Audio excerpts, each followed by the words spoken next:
So, Sacha, we want to talk to you about a lot of stuff. Let's start you with last weekend, though. The big win against Vancouver. It's been up and down. What went right for the LA Galaxy, and sort of what have you guys watched on tape and worked on this week coming out of that game? Well, we had a really good start. So, we know the statistics this year that when we score first or when we go into halftime with the lead, we pretty much win all those games. And then the reverse has been true as well, that when we're losing at halftime, we have not really come back in games. So the message has been more of that going up against Seattle is going to be a tough match, but we've got to come out with the same mentality and the same energy playing at home again and hopefully get the first goal and kind of put the game on the front foot for us against, a Seattle team that's kind of not in a spot where I think they're used to being. So it's going to be a tough game.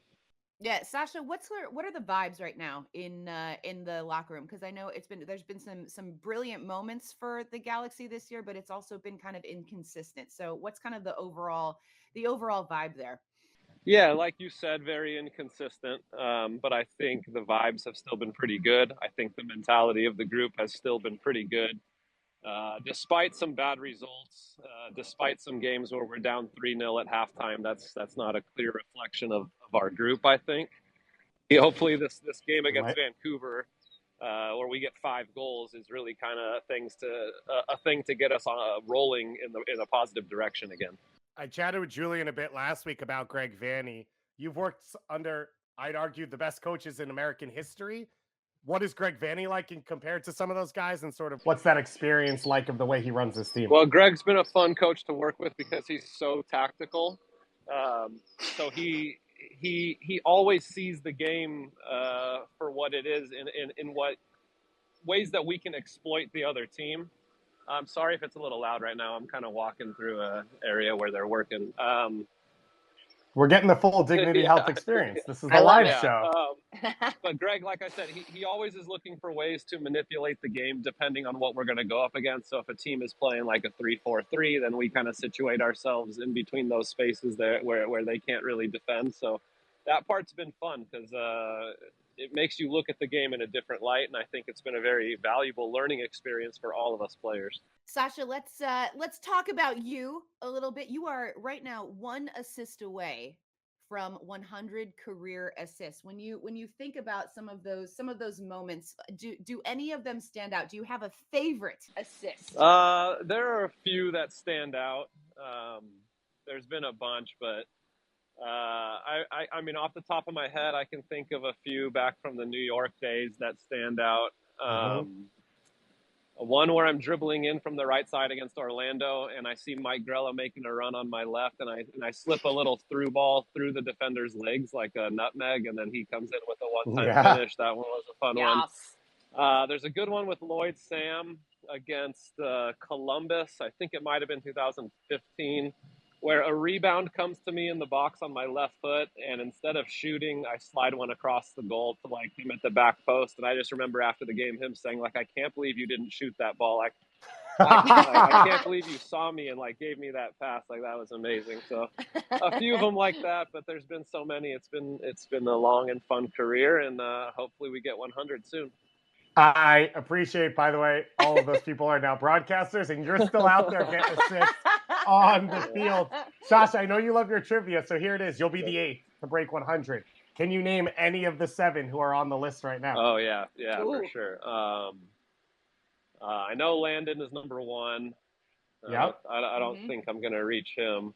If I had to guess, Steve Ralston, Carlos Valderrama, Marco Echeverri, I don't know, Preki, Jaime Moreno. You have 6 of the 7. Wow. You skipped the 3rd. I know it. I can give you a clue if you'd like. It's Brad Davis. Okay. Yep. Wow. Sacha, congratulations for getting all those right. We just gave you an assist. You are now the 8th player ever. That's great. That's great. With 100 assists. It's an amazing list. Landon, 136 is number 1. Ralston, 135. So maybe he comes back out of retirement just to tie Landon at some point, and he still looks like he's in shape to do it. What do you sort of Have you thought about it going into each game? Is there a celebration coming? How do you sort of handle it? No celebration, nothing like that. To be honest, when I came into the last game and we're up like 4-2, and the game's pretty much out of reach, I'm thinking to myself, right, every time I get the ball, I'm just playing forward because I'm trying to get this assist right now. This seems like a great moment to do it. But other than that, no. When I'm playing the game, I'm just playing the game and doing what I can to help the team win. So sometimes when I come into the game, it's more of just closing it out and trying to keep the ball. The other night, it seemed like a good time to kind of pad that goal difference because the game was really open and then Vancouver went down a man. But no, I'm just playing the game anyway to help my team win. So I was shocked to see in the last game, speaking of up 4-2 and closing things out, that Dejan Joveljic passed to Efra Alvarez instead of taking his own shot, and he's trying to break this record of straight home games with a goal. I hear you are very close. Tell us a little bit about Dejan and sort of what he's like, because from the outside, he's an experience and he's a lot of fun. Yeah, so we call him Decky. It's kind of his nickname. Anyway, Decky is a fantastic player, and I think that assist in the end shows kind of what he's all about, because most of the time you'd think strikers are strikers, they just want to score, but in that moment he made the better play, and the better play was to give it to Efra for a tap-in, so that was fantastic. But him and I are close. We battle each other every day in training. We get out on the field early. We play like a juggling competition for $20 a game. Like, he's so competitive, and I'm so competitive, and we've been really working with each other a lot to just get the most out of each other. And he just has this nose for goal.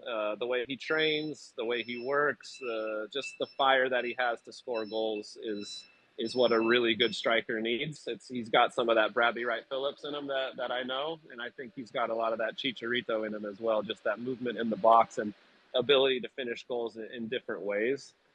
So he's been really fun to get to know. We've got a very similar background. He's from Bosnia, but his parents are Serbian, just the same. Like, my dad grew up in Bosnia, but he is Serbian as well. And my dad actually moved back to Bosnia about a year ago. So we've got this similar background, and we've been able to hang out. And I brought him over to my house a few times to have dinner and try to take care of him, because he's a young guy who's here by himself. And it's been really awesome to get to know him. I love it. A little bro. Yeah, he's my little bro, but I think he's got a huge future, and I think he has big goals to stay in MLS a long time and become a legend here. So I hope he's well on his way. Yeah, he's provided some pretty incredible moments for you guys. Speaking of family, you also, like, the whole LA Galaxy experience is kind of a family affair. You work with your brother Gordon. What's it been like, just, kind of like having family around, being back in Southern California and getting to work with your brother? We went to college together, and we lived in like this little house, and our beds, like, basically the bedroom was big enough for 2 beds, and that's about it. So they were about 6 inches apart from each other. So I've been as close to my brother as possible for my entire life, and then for about 10 years we were very far apart from each other, when I was in Europe and then when I was in New York and all that. And so we only saw each other sparingly. So now to be able to see him every day when I come to work is awesome. He lives about a mile down the road from us and is the best uncle anybody could imagine. So he takes care of my kids. When he comes to my house, like my son and my daughter, I don't exist to them anymore when he comes over. So it's the best. He can come over for dinner, and then my wife and I can just bore off and go sit in the backyard and drink wine, and it's just like Gordon takes care of the kids. So I'm very, very fortunate to be able to play in LA, be close to him again. And then the other thing is just having so much other family around. I got to scrounge for like 20 tickets every game, because I got lots of people that enjoy coming to watch the Galaxy. And then it's really nice just knowing that I've been able to provide like a family environment for a lot of my people around here to come and spend every other weekend together. And that part's been great. The flip side is you're working with the academy, and that is the LA Galaxy family setup. We saw Efra score. We saw Johnny Perez at SoFi do his thing. What do you make of what you're seeing, the work you're doing, but also what the young kids are like, and what the academy experience is like for players now compared to when you were? Well, yeah, there was no academy when I was coming up, so I don't even know if I would have been good enough at that time to play for the LA Galaxy Academy. And that I see the talent that we have here. But the experience that these kids get just being in a professional environment day in and day out is fantastic. And then, like you said, we've got so many young guys that have come up. There's so many that we haven't even mentioned, like Jalen Neal, another young center back who has come up, who I think has a really bright future, and his time will come, but he's still young. And, you know, you got Julian and Ephra that are the two that are big contracts after proving themselves, you know? So you see that the pathway is there, and it's been fun to watch. Love it. All right, let's talk about the new signing, the new guy, Riqui Puig. Is that how we say it, Sacha? Have you gotten an official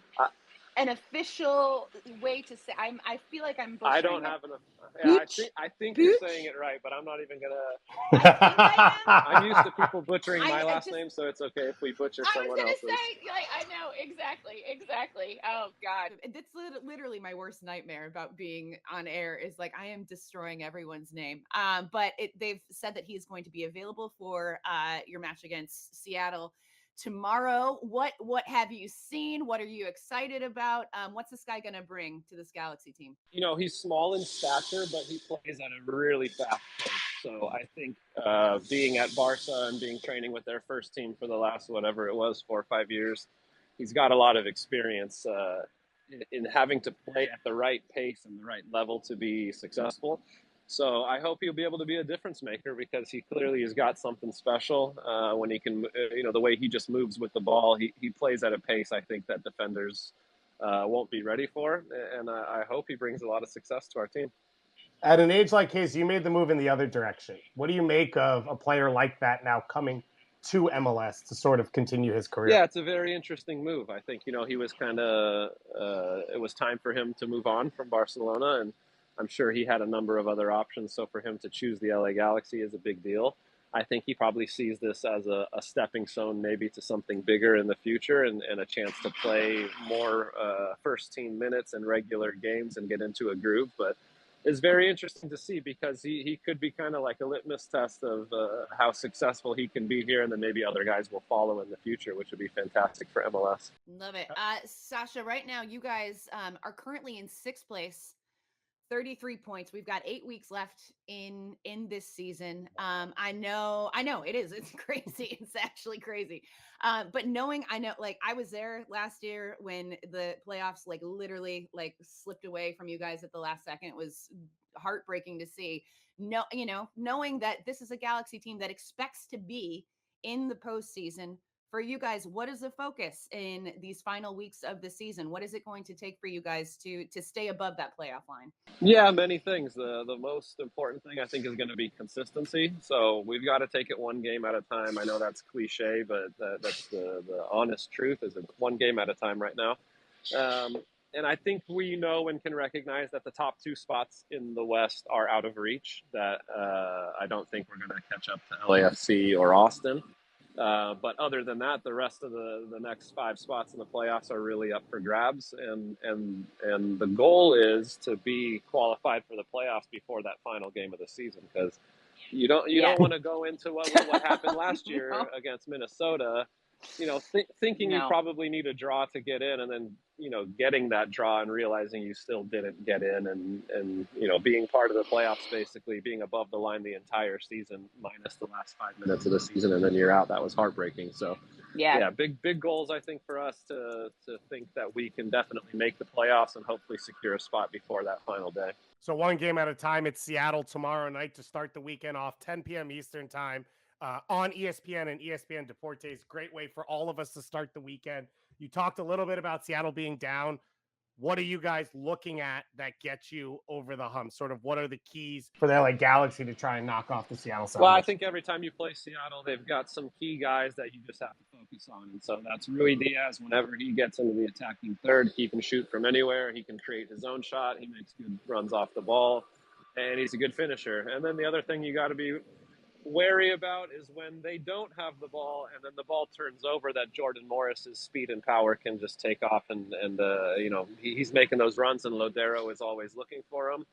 And then lastly, for me, probably the most underrated guy in the league is Christian Roldan. I think he still doesn't get enough credit for being one of the best players in the league.